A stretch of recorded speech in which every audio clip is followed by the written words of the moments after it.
We'd like to thank our supporters, OG Haulage and Coolridge Heating and Air Conditioning for their ongoing and continued support of our podcast and helping us make this possible. Life moves pretty fast. You don't stop and look around once in a while, you could miss it.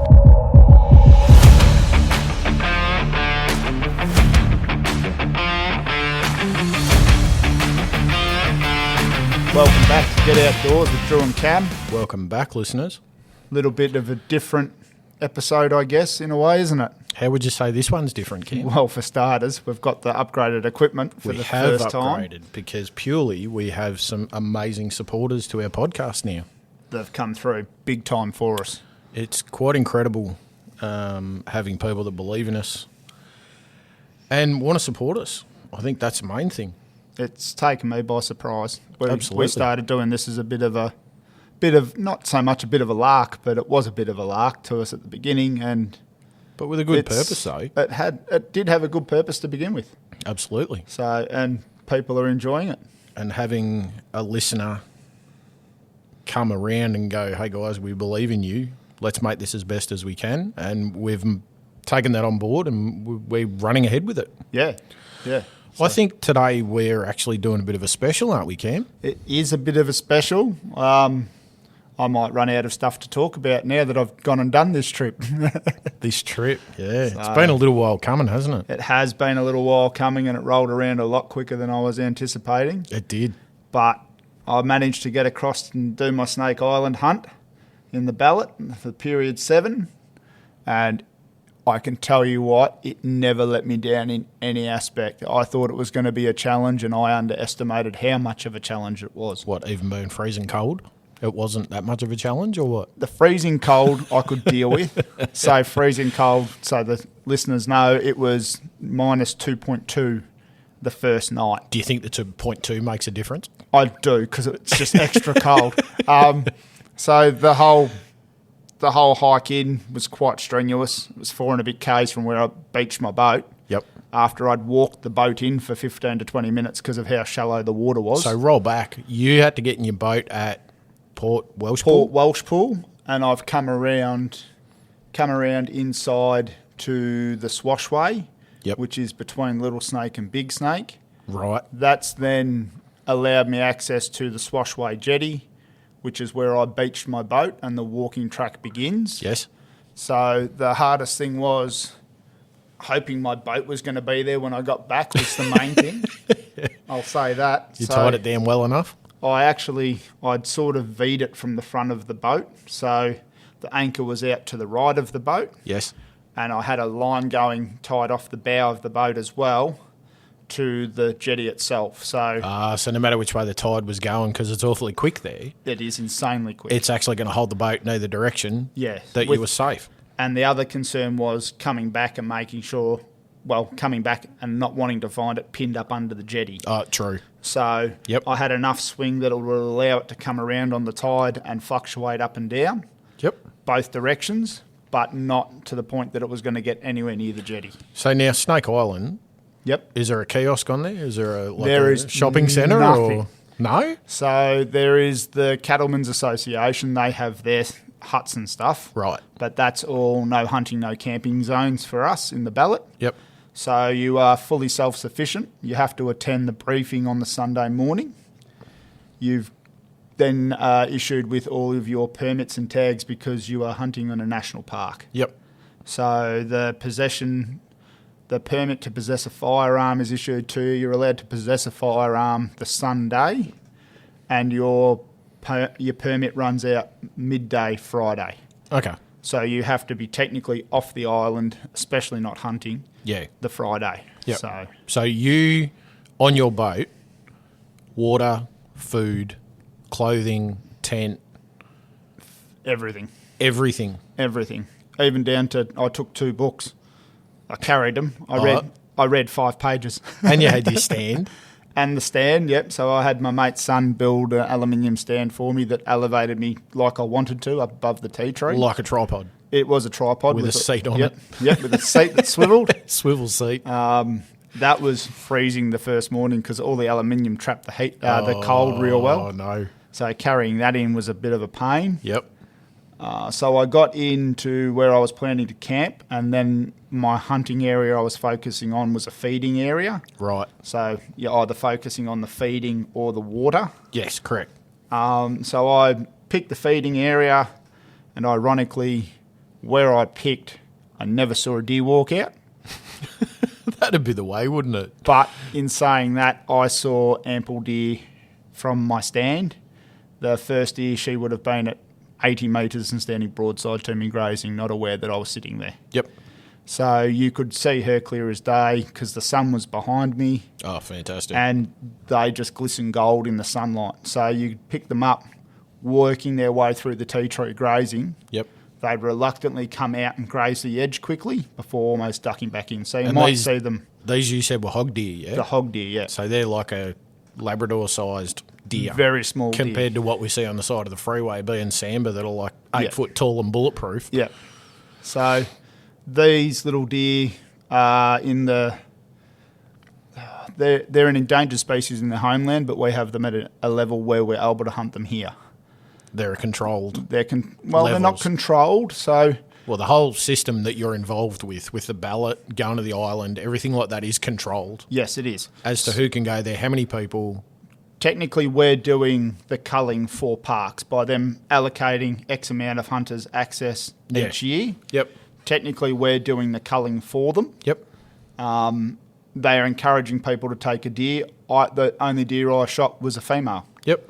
I shot a small doe on the Wednesday. So I'd been That's right. in. Yeah, you said that.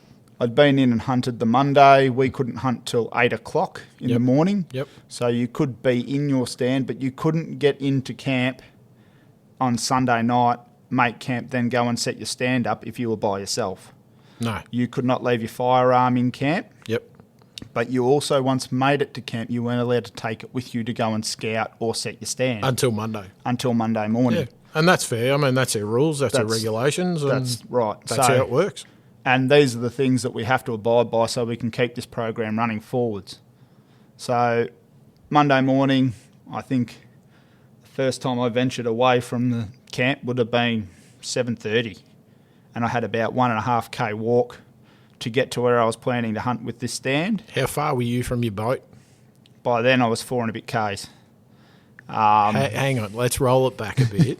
How did you get all your gear from your boat 4.5 kilometres onto the island? Have legs, will travel. You did not carry everything. I had a 70 litre, my 70 litre hiking pack on. Right. So that was full of clothing, camping, so down to my hiking mattresses, pillows, sleeping bags, liners, the works. Then I had purchased a little Sherlock trolley. Now that thing copped an absolute beating, and in hindsight, here's a very good tip if you ever get the opportunity to do this.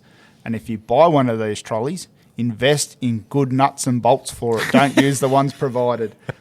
I happened to bend the bolts on the axle 20 minutes after I'd left the boat on day one, on the Sunday. I had real mixed feelings about that photo. On the one hand, I'm like, mate, really? And on the other hand, I'm like, you poor man.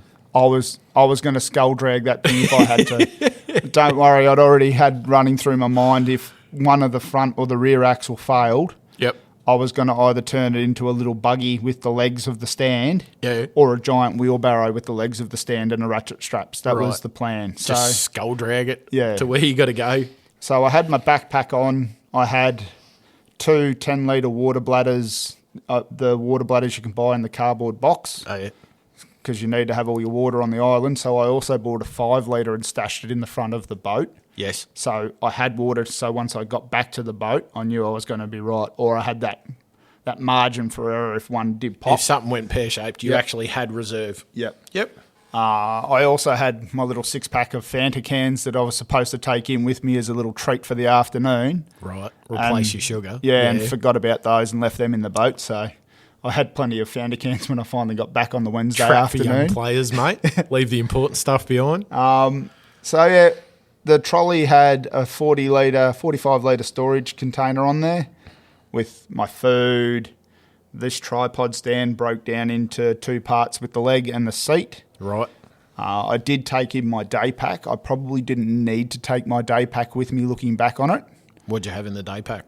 I had the nuts and bolts, the spanner, everything for that stand. I had my tag pack go in there because you have to have the tags with you while you're hunting as well as your games and shooter's license. Yeah. So you have to have all that with you while you're actively hunting. I had all that in my day pack. I could just leave everything else in camp and move out from camp as I went. So the trolley did make it. I think it laid over 5 or 6 times on its side on the way in. Oh, stink. It got called every name under the sun. It did the one wheelie when I bent the bolts on the axle. But I was lucky enough that the spanner I had for the nuts and bolts on the stand was the same size. Right. And I did pack a handful of big heavy-duty zip ties for the whole just in case. Always. Car, backpack, hunting, hiking, bring the works. Bring cable ties. So I chucked 3 of those around the axle as well and just reefed down on those nuts and bolts. Yep. But it managed to get me in and out. Now there's a big 16mm nylon locker on the front of this trolley, on the steering axle. Yeah. That had almost undone by the time I got back to the boat. Wow. So it's the light powdery sand, that white fine sand. Yes.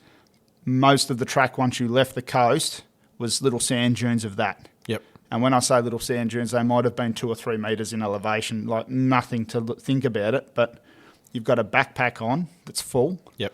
And you're dragging a trolley that's 20 plus. It's got 20 litres of water on it, so it's plus bits and pieces and bits the stand and pieces and everything. Yeah. The noises I was making, I was definitely not seeing a deer on the walk in. So you cranked it in roughly 4.5 k's. Yep. You've set up camp Sunday night in the dark. Steak and bag, mashed potato and pumpkin for dinner. On track meal, steak in a bag. Can't go better. Had that for dinner, so that was the little reward. Then, mate, I was in bed, I reckon, every night around 7 o'clock. Yeah, that's true. It was... Anytime I message you, you're in bed. Yeah, okay. It's that sort of... The hard part is once that sun started to drop, the temperature just plummeted at night. Oh, absolutely. You get down to 5 degrees, there's no point sitting around, man. You're just pulling the heat out of your body. Well, I went out there wanting to see deer more than I wanted to shoot a deer. True. I was in the ballot to shoot a deer, though.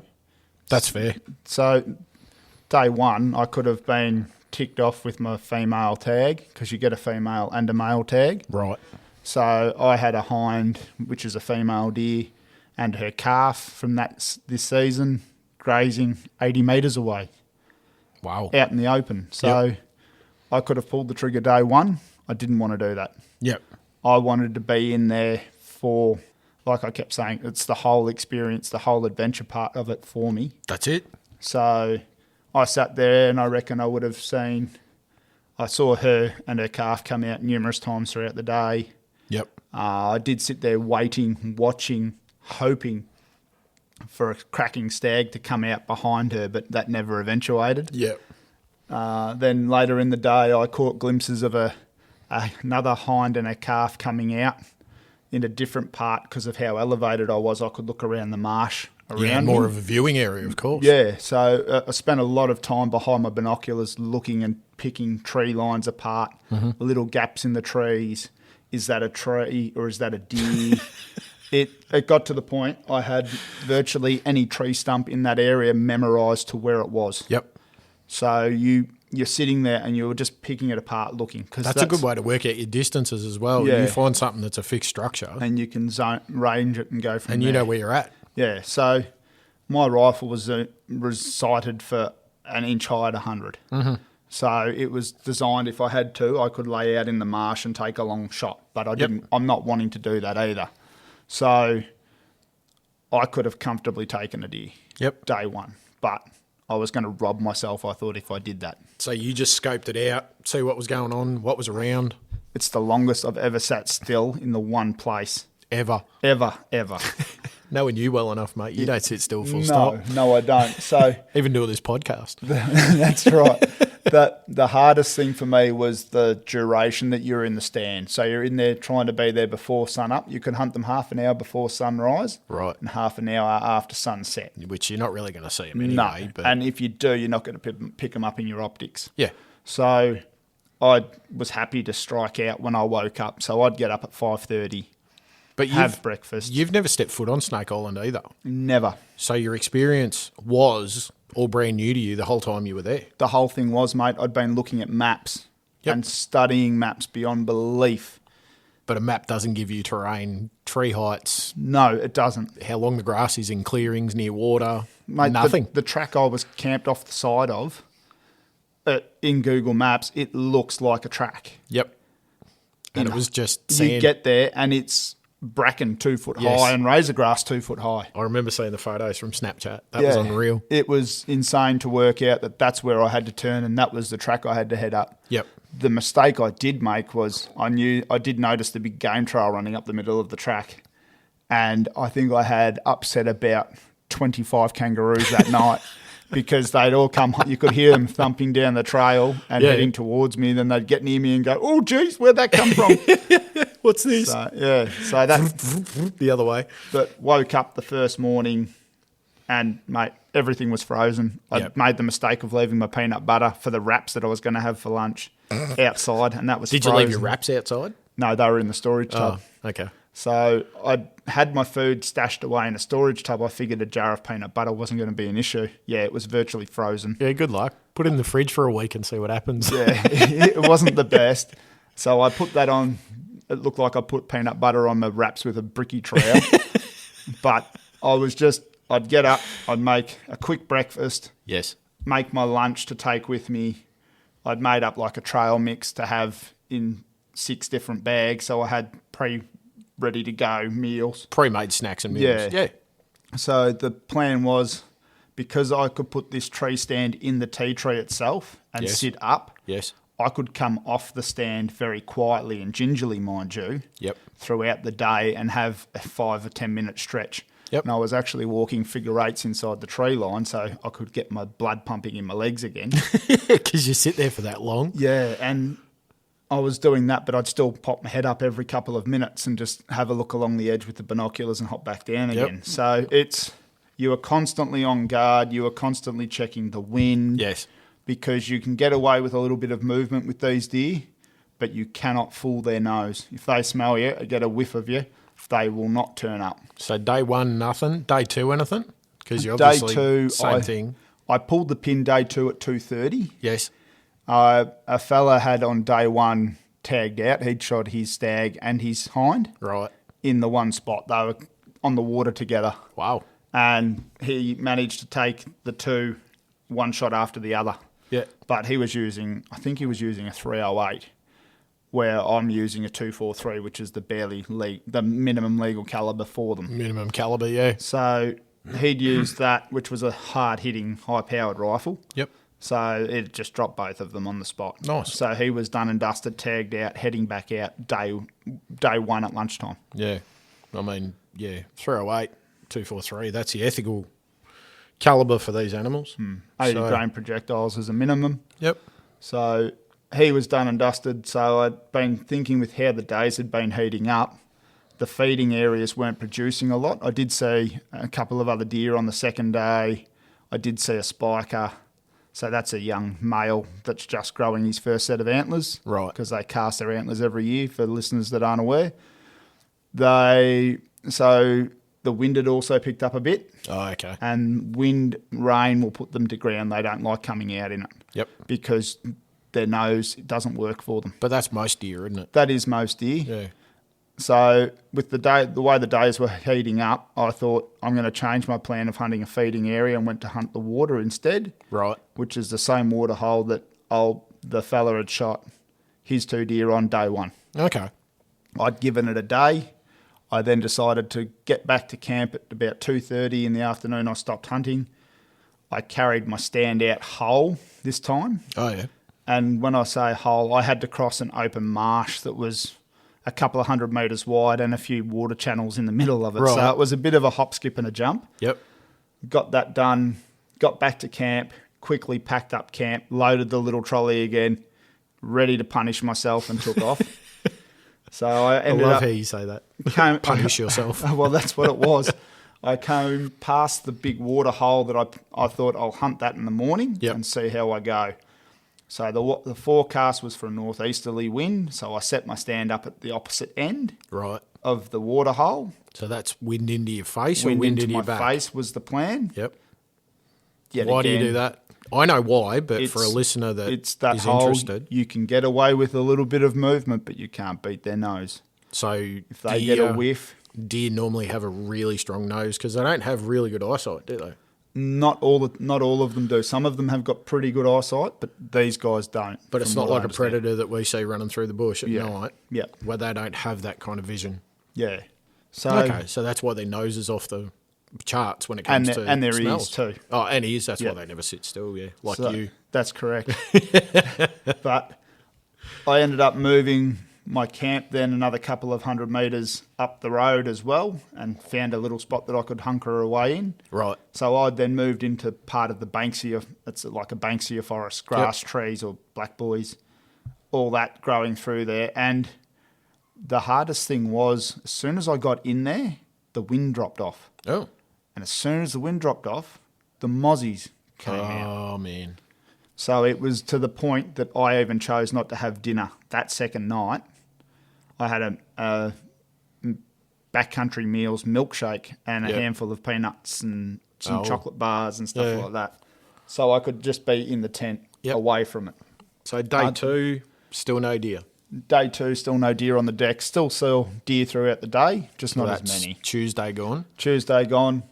So I'd made a phone call to the wife and had a chat to her that afternoon. I'd been touched base because the reception was actually quite good on the island. Yeah. As you'd be aware, you got many You a kept Snapchat. Getting me all your Snapchats. So it was, I had a chat to the wife and I decided that's it. I'm here to shoot a deer. So Wednesday morning, I'm getting ready to shoot a deer and try and be off the island Wednesday afternoon. Nice. I thought, I've been there, I've had the fun, I've had that adventure that I wanted to have, I saw all the deer that I wanted to see. Yes. It's time to find the shoot a deer. Let's pull the trigger. I bought this gun for a reason. Yep. So came in the morning to set up on my stand, itching to get there. I forgot to grab my hat when I left camp. Right. I got to the stand, the wind was in the wrong direction, Yeah. so I already had all this stuff against me. I then lifted the stand, moved it to the other end of the dam. Yeah. So here I am walking back and forth on the access to the water point for these deer. Yes. I got into the stand and went, I should be all right without my hat because it was freezing cold. I was wearing like a camouflage balaclava that morning. Yep. And then I realised, hey, this sun's actually going to come up in my face where I'm sitting. Highlight. At 8:30, I made the decision, bugger it, I'm climbing down and I'm heading back to camp. I'm getting my hat. Otherwise, if a deer walks out, Yep. I'm going to have sun glare in my face gonna and have not be full able to sun look glare. through the Yep. rifle scope and actually get an effective shot. So here I am walking back past where the deer are possibly coming across to this water point going. So 3 times you've I've walked back and forth on it 5 or 6 times. gone by this across point. it. Yeah. I'm like, am I going to even see a deer? Right. So got back, finally got up in the stand, got comfortable because that was the big thing. Yep. It was trying to make sure you were comfortable Absolutely. and trying to make sure it's tucked into the tea tree. So you're not skylining yourself. So skylining is if the deer was to walk in and he's down on the ground height and he's 2 or 3 foot high. Yep. Looking at me with my bum 7 foot You in are the air. more than obvious to the animal. And it is just a bit, it is just your Yep. silhouette. Yeah. So you need that thing behind you to break up your outline. Absolutely. I obviously did it quite well. I had a kangaroo come in and it had come in from downwind, so it could have smelt me. And by Wednesday, I smelt delightful. I hadn't taken my thermals off. It had been that cold. Right. So that morning, sitting in the sun, I took my thermals off and I stunk. Yeah. Because the merino helps absorb that smell and Yes. get your sweat away. Absolutely. So I was sitting there thinking nothing's coming from downwind, and this kangaroo all of a sudden hopped in and its head would have been 1.5 metres to 2 metres from my feet. And I just froze in the seat and went, just don't thump your tail, smell me and take off. Don't. Yep. And it sort of sat there, had a look around and went, you know what, I'm happy. I'm going to finally go have a drink. So it hopped down to the water's edge. I'd been watching this wallaby for the last 15, 20 minutes. Right. And I reckon they hold 10 litres of water plus because this thing just, once it finally committed and put its head down for a drink, It didn't stop. Yep. And it sounded like a tap running, the amount of water it was lapping up. Yeah. And I could hear it. So it was playing on my mental notes. That's gold. And then, the kangaroo finally came down and decided to have a go, have a drink. And next thing I picked up a little deer sneaking in behind the kangaroo, stomping its foot and having a bit of a carry on. At the wallaby? At the wallaby in the road, like it was about to try and have a go at it. And I'm thinking, Far out. this is going to get interesting to watch. The roo would just kick straight over the top of the deer. I don't know what it would have done, to be honest. But then Slap another it deer round. came in from the other side, so I got a quick little bit of footage of her. Yep. Then I had another little deer come in, and it came in on the eastern side of the waterhole, which was quite thick tea tree. Yes. So the water was down, so you had a metre and a half, maybe 2 metres worth of visibility on the edge of the waterhole. Okay. So you were right on top of them. The deer would have been 30 to 40 metres at a push. Right. And she came out and she actually started working her way down towards me, and I thought, oh, well, this one's right here.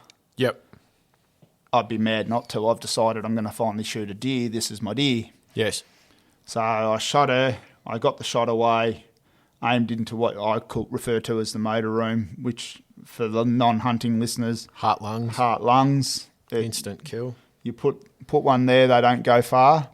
So took the shot, and she sort of, after she'd committed to drinking, so she was broadside, so presenting the whole side-on shot. Yep.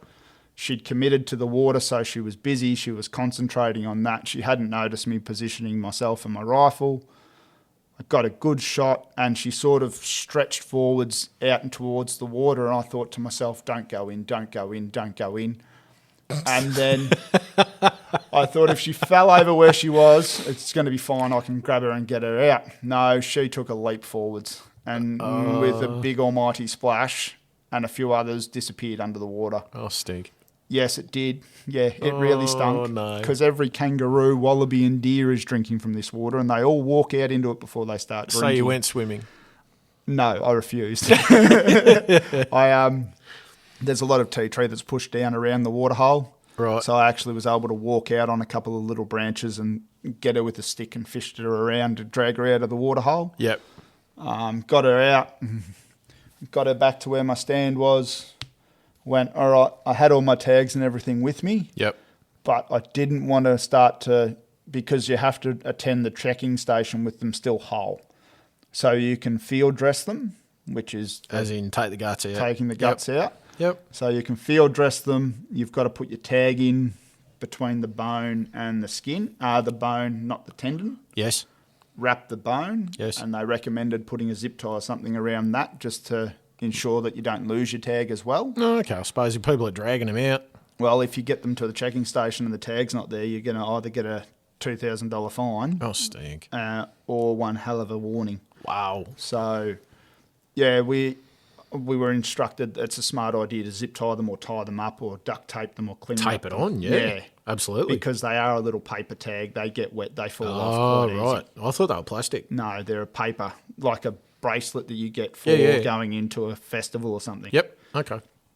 So went back to camp and grabbed my trolley and one of those 10-litre water bladders. Oh, yeah. Because she'd gotten herself dirty jumping into that stinky water. Yep. I figured I'd come back with that because my plan was if I needed to, once I'd shot a deer, slice the bags and donate the water back to the deer that I'm hunting. Yes. And then I'm just carrying out Bit an of empty cardboard box yeah. and an empty bladder Empty goon bag. just to minimise the weight. 100%. Which I then replaced with the deer's Which weight are replaced anyway. with the deer. So I got back, gave her a clean up, field dressed, checked the liver because they do have liver fluke on the island. Right. And once I'd got her out of the water, she didn't look great. A wet deer never does look good. But she had something wrong with her. She was sick. Yeah. A metabolic issue or something along the lines of that is what the GMA said at the checking station. Game Management Authority. Yep. Okay. So her dress weight was 13.7 kilos. She was the lightest deer to come off Snake Island in a long time. Wow.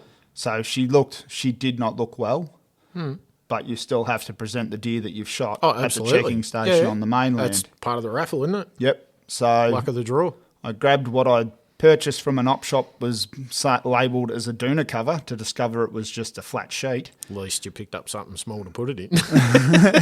So I got her bundled up in that and zip tied that up once I'd finished cleaning her up, ready to go. Put her in the trolley, sliced the water bladders, back to pack up camp. Right. So this was around, I think it was around midday-ish by the time I'd finished field dressing and everything. Yep. And to check your deer in, you had to be back on the mainland by about 3 or 3:30 at the latest. But you were at the mercy of the tide. The tide is the biggest thing. So it was the quick run back to camp, load everything again, and get moving. And what time did you get back to mainland? I got back to mainland. I think I was finally underway in the boat at about 4:30, 4:45. And what time's the check-in station shut? 3:30. Oh, stink. So I remember seeing the really nice pictures of the tide slowly coming in. Yeah, slowly mate. coming in. You watching the clock tick down. I did have a fishing rod stashed in the boat, so I was flicking a soft plastic, but no luck. You didn't even get a feed. No, there was mullet jumping everywhere. Mate. Lucked out. So, look, it's all part and parcel of it. That's the whole thing. This place is so tidal dependent. Yes. Another hunter had shot his 2 deer the day prior. Yes. He'd finally gotten out to his boat. The tide in the morning never came in high enough for him to be able to get off the island. So he hadn't even started to get his boat to float by the time I was underway. Oh, wow. He got back to the mainland at about 8:30 at night. Oh. And it was as dark as dark. How did he go checking in the next day? So I ended up ringing the Long Jetty Caravan Park and booking one of these cabins that you've told me about. Hey, yes. So good. I decided after a few days of being in the cold and not sharing, I was after some... I'm laughing, listeners, because the Snapchat I got of Camo loving the heater and the hot shower was incredible. Yeah. I've never heard a grown man be so happy about something so simple. I got back and set the heater for, I think it was 25 or 26 degrees, and I didn't turn it off all night. Dude, I would have cranked the thing up to like 30 and just gone bake me. Didn't need to, because I'd hopped in the hot shower and ran that for about 20-odd minutes. And aren't they good showers there? They were. So this was all in the self-contained unit too. So I'd hung around for this other hunter, waiting to see if he'd make it back in time, come and have a hot shower or whatever.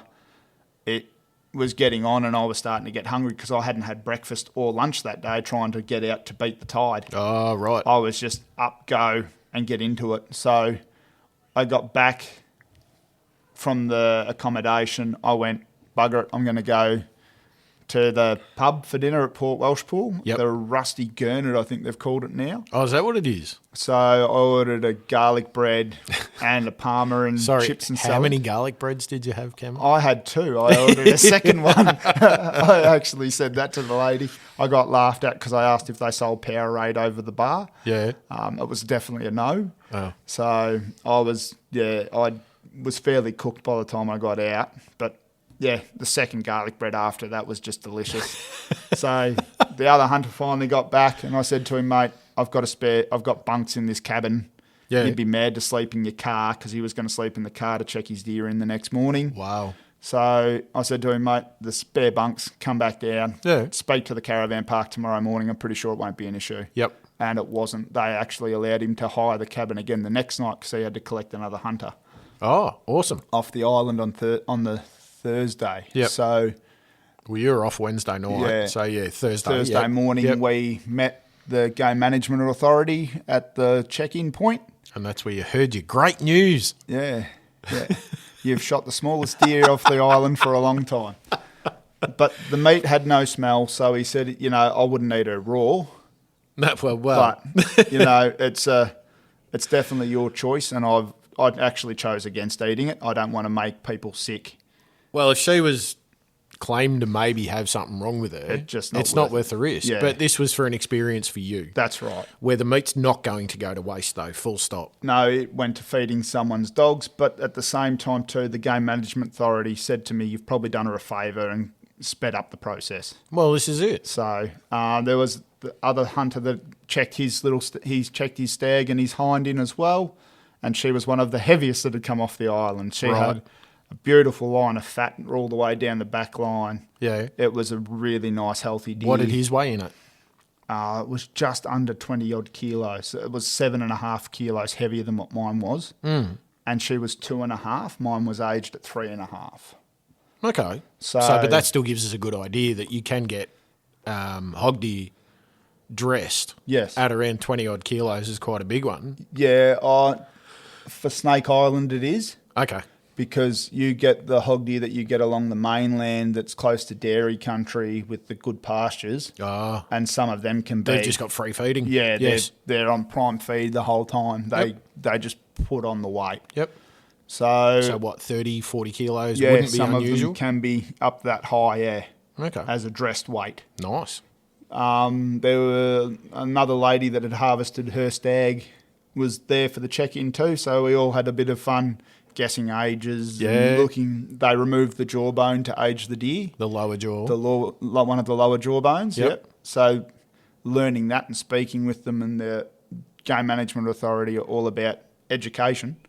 Absolutely. So we were all standing around throwing out our bids for how old the animal was by look, and geez, we were wrong. Yeah. Yeah. Nah, that's fair. So it was really good learning experience. And So what would be your...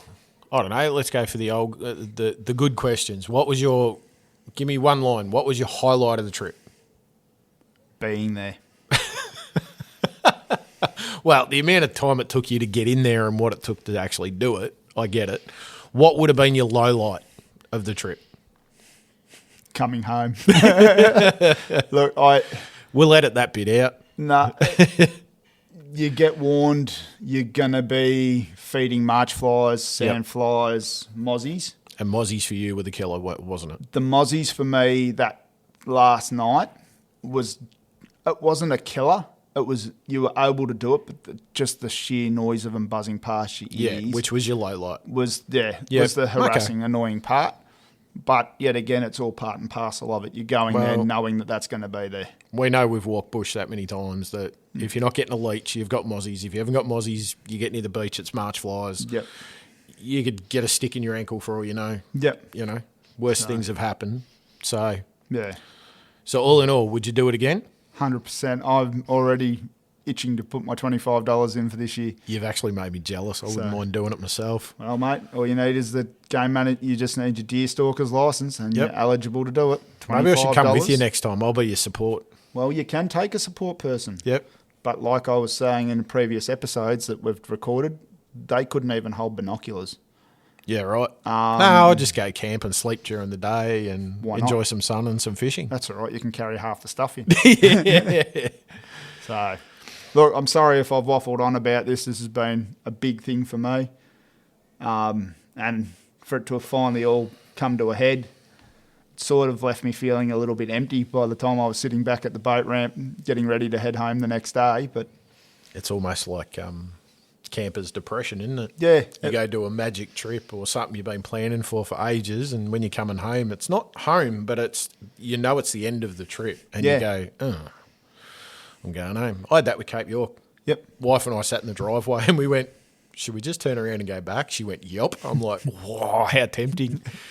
But no, look, all in all, Cam, that sounds like a full-on experience for you. Mate, couldn't recommend it highly enough. All right, before we wrap this up, what would be your number one lesson for this trip? Something you can take away from this trip that you go, anytime I was to do a trip like this, what would I do different? Preparation. You think you needed more preparation? It's the physical preparation. So, okay, physical side of it, not your trolley, your stand, look, the trolley, your bedding, all that stuff. It did have its own issues, but to me, because I'm slightly twisted, it added to the fun of it all. Yeah, but if that makes sense. Yeah, you don't go for driving to go over a smooth road. That's right. You were on a bumpy You're track. earning your trip. I mean, it's not just, hey, let's put 2 cans of drink in the car and grab a gun and go shoot an animal. Yeah. This is prep. This is work. We've got to cook, eat, sleep, toilet, drink. Everything. So one of the things I did like that I decided to do was on the way back out, the track came very close to the coast. And with how far out the water was, I chose to drag my cart back up the beach. On the hard sand. Not up the track, because the hard sand was smoother and I didn't have it lay over. I had it lay over once on the beach. Yep. But that's because I got distracted because you could see a couple of old bottles sticking out of the sand. But yeah, none of them were holeless bowler, so it was a bit upsetting. Okay. But yeah, that it's that work smarter, not harder. Absolutely. As hard as it was easier to drag it up the beach. Yeah. And it took. I just dropped the cart and went and looked and went. You know what? It was worth looking because that was the way I took it home. 100%. So, well, listeners, I think we've learned a bit, heard a bit, had a fantastic listen. Sorry if I've bored the pants off you. But that's what makes each hunting trip individual. Everyone sees it from a different point of view, but we always come back with something better for us and stories for other people. It's always good to share these stories. Yep. Keeps us in tune with each other. I think we've probably covered all our time today, Ken. Well and truly, I think I've waffled on a bit, but there was a lot to unravel in this one. Yeah, we'd like to thank you all for listening to our Snake Island special, and we look forward to seeing you next episode. Make sure you check on your mates. And absolutely check on your mates. Cheers all. Cheers all.